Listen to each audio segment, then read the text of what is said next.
Kabla ya mashaka ya mimi na wewe kuhusu Mungu hayaja kuwako, mbingu tayari zilikuwa na mashaka juu yake. Tuhuma ya kale ilidai kwamba Muumba hastahili kuaminiwa. Tangu wakati huo, kila gharika, kila moto, kila janga, kila ugonjwa na kila msiba umeibua swali lile lile: Mungu ni nani kwa kweli? Je, ni Mungu aliyeiangamiza dunia kwa gharika? Je, ni yeye aliyenyesha moto juu ya Sodoma? Je, huwaadhibu watu kwa magonjwa na kifo? Au tumekuwa tukielewa vibaya tabia yake tangu mwanzo? Jiunge nasi tunapochunguza maandiko, kufunua ukweli na kubaini Mungu aliyejifunua kikamilifu katika Yesu Kristo. Kwa maana hakuna jambo la muhimu zaidi kuliko kuijua tabia ya kweli ya Mungu.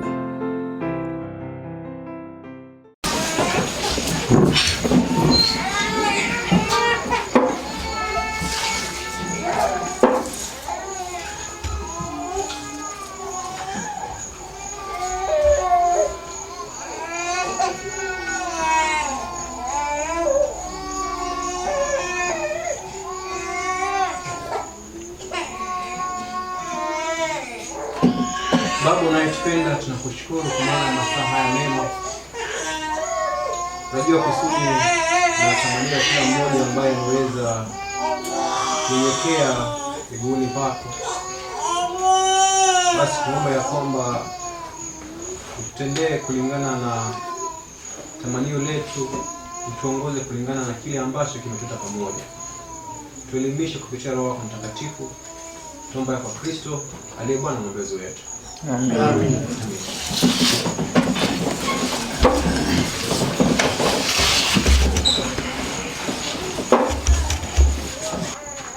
Kwa nini ni patakatifu pekee? Unapozungumzia kwamba kuna hekalu la lile pale mbinguni, kiini cha msingi katika swali hilo ni wapi? Patakatifu mno. Si ndio? Kwa nini nafikiri ndio swali pale? Naam. Kwa sababu pale ndipo hakuna muhimu, kwa sababu ndipo unapokwenda kukutana na Mungu moja kwa moja. Mwingine? Lakini kwa kifupi, kwa sababu mwisho wa hapo ndiposa Mungu anaenda kupiga watu au mwisho ya hapo upate zawadi. Kwa hivyo yani hapo ndio kesi inamalizia wanadamu aidha kupata thawabu au nini? Au adhabu. Hiyo ndio maana. Yaani kwa kifupi hapo ndio tunaleta suluhisho kwenye kichwa chetu au mwisho wa Mungu komesha waovu. Unaelewa? Kwa hivyo inarudisha pambano kuu wapi? Pale lilipoanzia mbinguni kuhusu haki.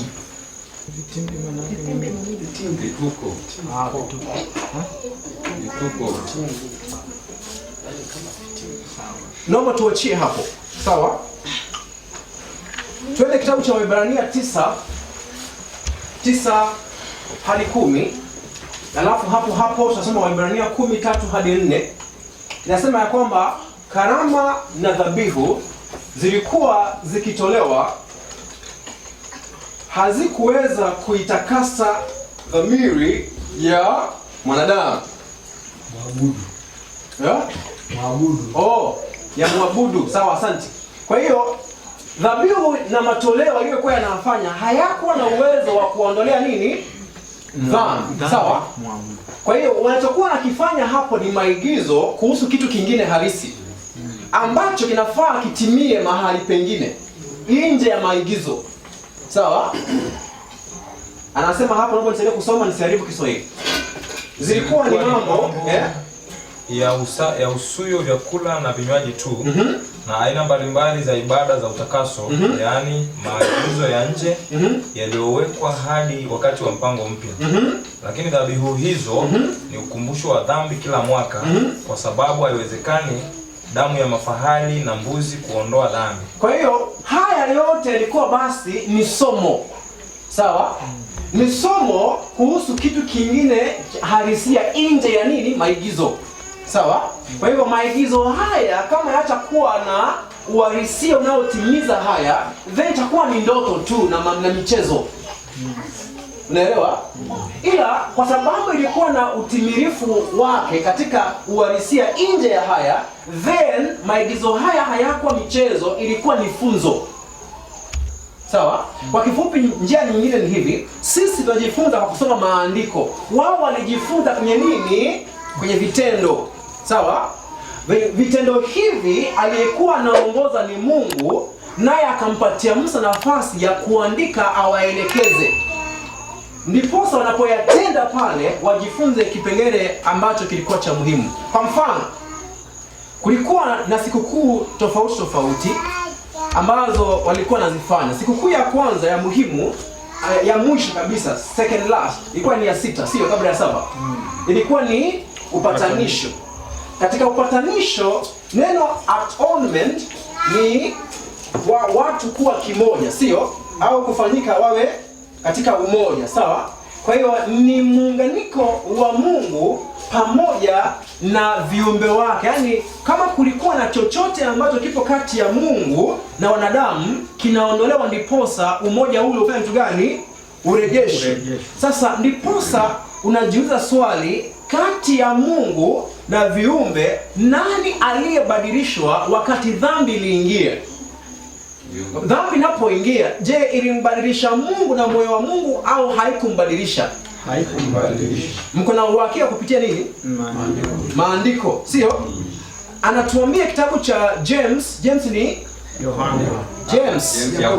Yakobo 1:17 kwamba yeye hana kigeugeu, sio? Na Malakai 3:6 anasema hivyo, yeye hana kivuli, sio? Na Kristo akahitimisha kitabu cha Ufunuo kwamba yeye ndiye mwanzo na nini? Na mwisho. Alikuwa jana, leo na nini? Kwa maana nyingine, ulivyokuwa unamjua jana ndivyo alivyo leo, ndivyo atakavyokuwa hata ukifa na ukifufuka, sio? Kwa hiyo kwa njia nyingine, dhambi ilipoingia haijambadilisha Mungu awe na tabia na sura tofauti ambayo hakuwa nayo kabla ya nini? Ya dhambi. Lucifer anapoasi mbinguni haijamfanya Mungu awe na kitu kingine ndani ya moyo wake ambacho hakikuwa ndani ya Mungu kabla ya nini? Kwa hivyo kama kuna upatanisho, then upatanisho huo ni wa maana kwa nani? Kwa mwanadamu. Kwa mwanadamu. Kwa hivyo upatanisho, naomba Aaron usimame usongee. Kwa upatanisho wa Mungu, sio Mungu anasongea na wanadamu anasongea upatane katikati. Kwa wanadamu hicho kipo hivyo. Ila kwa Mungu, yeye ndiye anayetufanya kitu gani? Anayetusogeza karibu. Kitabu cha Wakorintho wa pili 5:17-14 anasema, lakini vyote pia vyatokana na Mungu aliyetupatanisha sisi na nafsi yake kwa Kristo. Asante. Kwa hivyo 18. Kwa hivyo Kristo anapokuja hapa duniani anafanya kazi ya nani? Kazi ya nani? Kazi ya Baba. Kwa hivyo ni Mungu Baba anayetupatanisha sisi kupitia kafara ya mwanawe nani? Yesu Kristo. Ila Yesu Kristo haji kutupatanisha sisi na nani? Na Mungu. Kana kwamba Mungu ako na kinyongo, sasa imebidi yeye Kristo aje hapa. Sisi tuna kinyongo, naye Mungu ako na kinyongo atupatanishe. Ni sisi tunaopatanishwa, naye anayetupatanisha ni Baba mwenyewe, ila kutumia nani? Kristo. Kwa hivyo katika atonement wanaopatanishwa ni nani? Viumbe. Sawa? Whether ni vitu vilivyo juu au vilivyo wapi? Chini. Sasa mbona nawarudisha hapo? Kwa hiyo kuna haja ya uponyaji na urejeshaji wa tabia ya Kristo ndani ya wanadamu, ndiposa binadamu aweze kupata uponyaji wa rohoni, waweze kuwa kimoja na Mungu. Naomba tusome kitabu cha Waefeso.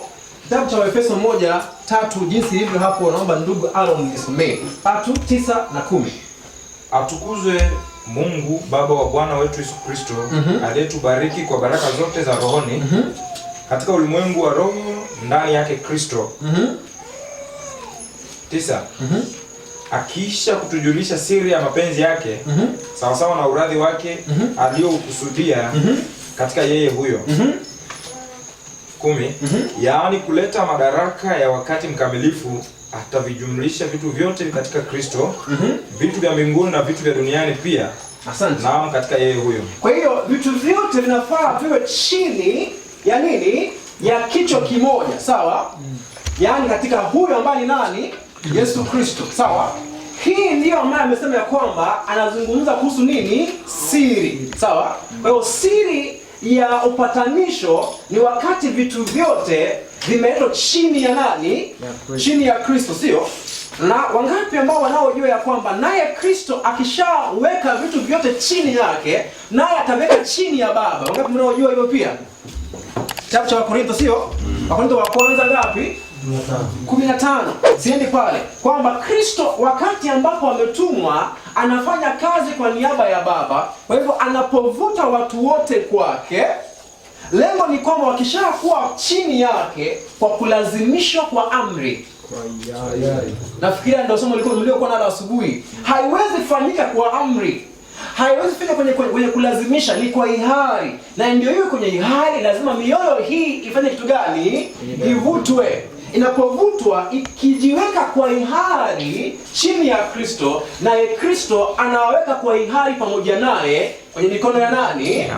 Alafu baada ya hapo tutasema ya kwamba vitu vyote chini ya dunia na mbinguni vimekuwa kitu kimoja. Upatanisho umefanyika katika sayari nzima.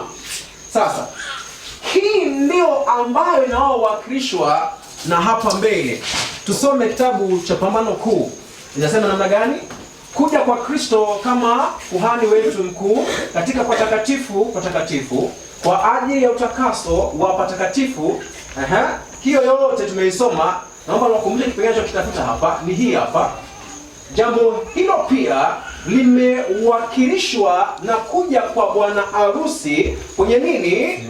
Kwenye harusi, kama Kristo alivyoeleza katika mfano wa wanawali 10 wa Mathayo 20 ngapi? 25. Kwa hivyo hiyo kazi ya kuweka vitu vyote chini ya Kristo ni sawasawa na harusi. Nataka hiyo tunataka kurudia kwa sasa, baada ya hapo tuende mbele kidogo. Kwa hivyo atonement inawakilishwa na siri ya mwanamume na mwanamke kuwa kimoja. Umeelewa vizuri? Kwa hivyo atonement, upatanisho inayofanyika kwenye kitabu cha Danieli 8 ni kazi sawasawa na kazi ya ndoa, ile siri ambayo ni fumbo la maajabu. Watu wawili ambao wamezaliwa katika dunia mbili tofauti, wamekuwa wakila chakula tofauti, wana uwezo wa kukaa katika nyumba moja, wakazaa watoto, wakalea, na wanaishi kwa amani na kupendana, na akili zipo mbili tofauti. Huo umoja, hiyo siri kubwa, hiyo ndio inayotafutwa katika mpango wa nini? Wa wokovu. Kwamba wanadamu wanaweza kuwa pamoja na Mungu ila bado wana akili zao. Hivi wangapi ambao wamemwambia Mungu kwamba tawala utakavyo, mimi yani wewe nimekuacha fanya unavyotaka? Wangapi mimi mwambia Mungu hivyo? Katika hiyo namaanisha aje? Aweke akili yako chini, wewe ukue tu ni hii remote. Unaona hii remote? Nikitaka kunuka mzengoi. Yaani umemwachia Mungu yote. Kwa hiyo sasa unamwambia kwamba kwenye akili zako unamaanisha ya kwamba siwezi fanya nitakacha kufanya. Ni kweli si kweli? Si kweli. Kwa maana kama iko hivyo, then inamaanisha ya kwamba Mungu anatuokoa kutoka kwenye utumwa mmoja kuingia kwenye utumwa wake. Si ndio? Yaani the point ya kuturudishia akili ndio tumchague, na baada ya kumchagua akili zishushwe. Amen. Wakati wote ule ambapo unaposema ya kwamba sio mimi ila iwe Kristo, haimaanishi ya kwamba akili zako hazitafanya kazi. Inamaanisha ya kwamba sasa umekuwa timamu. Okay? Kwa hiyo Bwana atakuletea mawazo yake ambayo ndio nimekuwa nikizungumzia asubuhi, ambayo ndio sheria ya nani? Sheria ya Mungu. Anapokuletea mawazo yake, yanakuja katika nafsi gani ya akili? Ya kufanya nini? Ya kufikiri, sio? Unapoyafikiri na kuyapokea, mawazo ya Mungu yanakuwa ni mawazo ya nani? Yako. Ila uko na uhuru wa kusema sifanyi. Si ndio? Ila kwa sababu ushaelewa, kwa hiyo inamaanisha unapoongozwa na mawazo ya Mungu, hajakulazimisha kama remote. Si ndio? Kwa hiyo ndio fumbo ya ndoa. Ndoa sio wakati ambapo mwanaume akili yake ndio akili ya nyumba. Of course hivyo tunavyoishi leo. si ndio? Mimi ndio kichwa hapa, so that means yeye hana akili. Na unaweza sahisha pia na maandiko pia ukitaka. Hiyo si kweli kwamba Mungu anahitaji watu wawili walio na nafsi. Sasa sio nafsi ndio the right word. Personality and identity. Utu na utashi. Sijui kama ni the right thing at the same time. Yaani watu wawili ambao kila mmoja anafikiri, sawa? Wanakuja pamoja kwenye njia fulani ambao ni fumbo, wana uwezo wa kutumia akili zao wakawa kitu kimoja na bado wakaishi pamoja. Hiyo ndio fumbo, sawa? Kwa Mungu anasema hivi, fumbo hili analitaka hilo litimie katika upatanisho. Sasa utafanyikaje? Lazima akili kwanza ziponywe. Zile akili za vichaa za jana, zikumbuka? Kwa sababu unajua ukiweka wanaume na mwanamke kwa nyumba ambao watu wote ni wandawazimu, nyumba itakarika. Mtachoma na mtajichoma wenyewe. Sio? Kwa hiyo ndipo ndoa ya Kristo ifungwe. Kristo hana kasoro yoyote, ila mwanamke ni nini? Ana shida. So ndipo ndoa hii iwe salama. Then cha kufanya ni mwanamke kwanza akili yake itengenezwe. Sio? Tusome hii maandishi ya awali. Yesu aliwatuma malaika wake kuwaelekeza mawazo ya wale waliokuwa wamekata tamaa kwenda katika patakatifu pa patakatifu, ambako alikuwa ameenda kutakasa patakatifu na kufanya upatanisho maalumu kwa ajili ya Israeli. Kipengele ambacho nakitafuta ni alipokuwa ameenda hapo patakatifu, alikuwa ameenda kufanya upatanisho au utakaso, sio? Hiyo upatanisho na utakaso ni nini? Twende mbele ndugu. Yesu aliwaambia malaika kwamba wote watakaompata wataelewa kazi ambayo alikuwa anaenda kuifanya. Niliona kwamba wakati Yesu alipokuwa katika patakatifu kwa patakatifu, angeolewa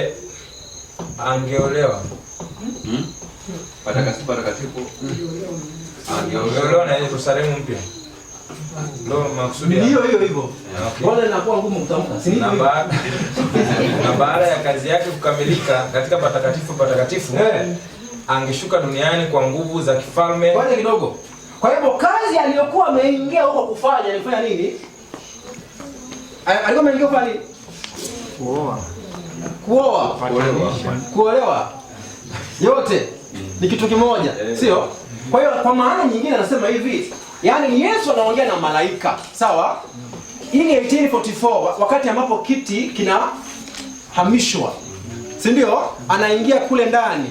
Walikuwa wanamtarajia kuja hapa duniani, hajakuja. Kwa hivyo wamefanya nini? Wamekata nini? Tamaa. So Yesu akatuma nini? Malaika. Akawaambia wale ambao watanifuata wataelewa kazi inayoenda kufanya wapi? Patakatifu, sio? Na hapo tuliposhaambiwa kwamba ambako alikuwa ameenda kutakasa. Kwa hivyo alipokuwa ameingia kwenye katika patakatifu, alikuwa ameingia nini? Kutakasa.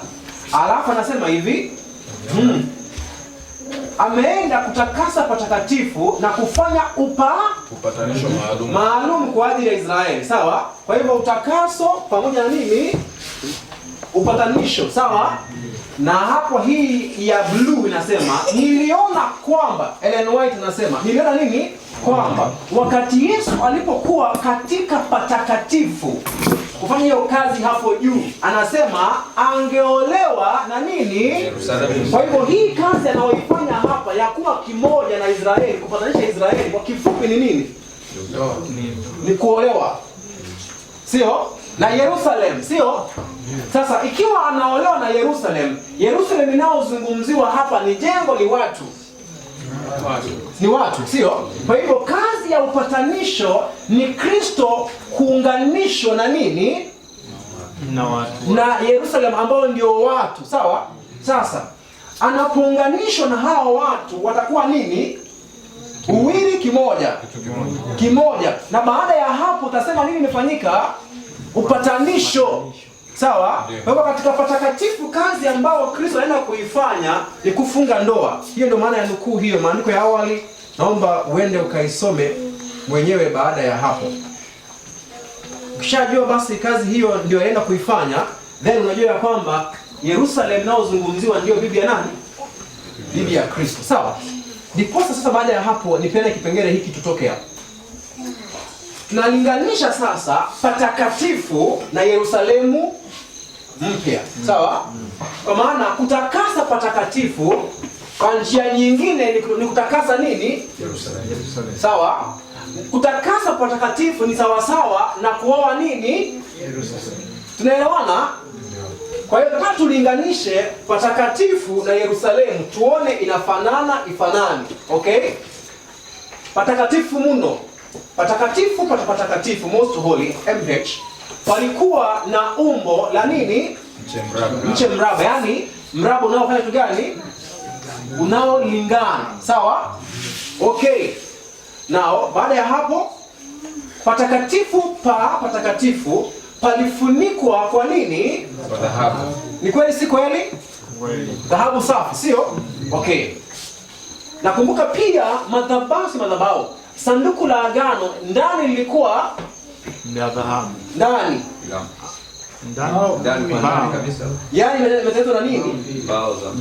Mbao za mishita. Sawa? Ikafunikwa na Dhahabu. tunafaa tuzungumzie hiyo baadaye. Mbona mbao ndani alafu nje nini? Dhahabu. Ila imefunikwa na nini? Dhahabu. Okay. Kabila matatu yalipiga makambi kila upande wa zile pande 4 za patakatifu pa patakatifu. Kweli si kweli? Kweli. Kweli si kweli? Kweli. Kile unaelewa? Ndio. Yaani hamuelewi? Tunaelewa. Na wale ambao wanasema hawaelewi. Yaani ukitengeneza patakatifu, hiyo ni somo ambalo liko tu ndefu. Kifupi nagundua nini? Kazi inayofanyika patakatifu mno ni kazi inayofanyika katika nafsi zilizo nini? Hai. Sasa swali, yaani mpaka hapo nani ambaye hajaona ya kwamba ushahidi unaotafutwa ya kwamba kazi inayofanyika patakatifu mno sio kwa majengo ya vitu vilivyo mfu, bali kwa majengo yaliyo hai, unaweza itafuta kutoka kwa kila kona, unaipata pale pale. Nani ambaye mpaka hapo hajaona? Nani ambaye anaona hiyo mpaka hapo? Kwamba unaweza kupitia njia yoyote ile, kwa maana mpango wa wokovu umetolewa kwa vielezo vingi. Ila vielezo hivi vinazungumzia kitu kimoja, mpango wa nini? Wa kuokoa viumbe wa nani? Wa Mungu. Sasa kama hiyo kwanza umeweza kupata kuielewa, niingie kipengele cha mwisho.